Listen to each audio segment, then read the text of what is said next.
No soy un vendedor de aire. Pero vendiste una nevera sin compresor. ¿Eso es vender o estafar? Un consumidor no compra, se le compra la mente. Pero sin consumidores, tu teoría se cae. Entonces somos cómplices. Hoy un debate sobre vender, estafar y consumidores. 今天一段关于售卖、诈骗与消费者的西语辩论。No soy un vendedor de aire. 我并不是一个兜售空话的人。Pero vendiste una nevera sin compresor. 可你卖出了一台缺少压缩机的冰箱。¿Eso es vender o estafar?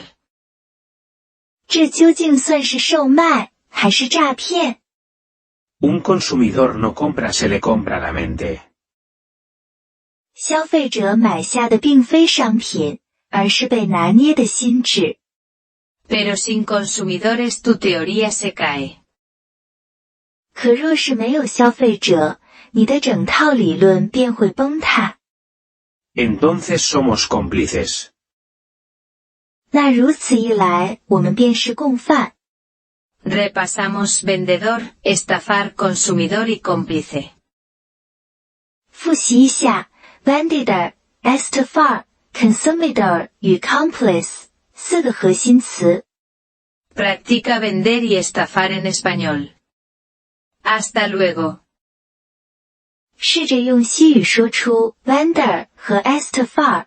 我们下期再见。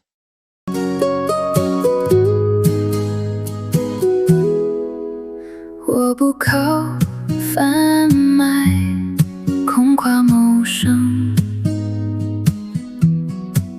可你售出一台没有炸熟着的冰箱，这到底是正常交易还是欺诈？消费者买下的不是货品，而是被蛊惑的心思。一旦失去效后，围着你的整套理论便轰然崩塌。这么说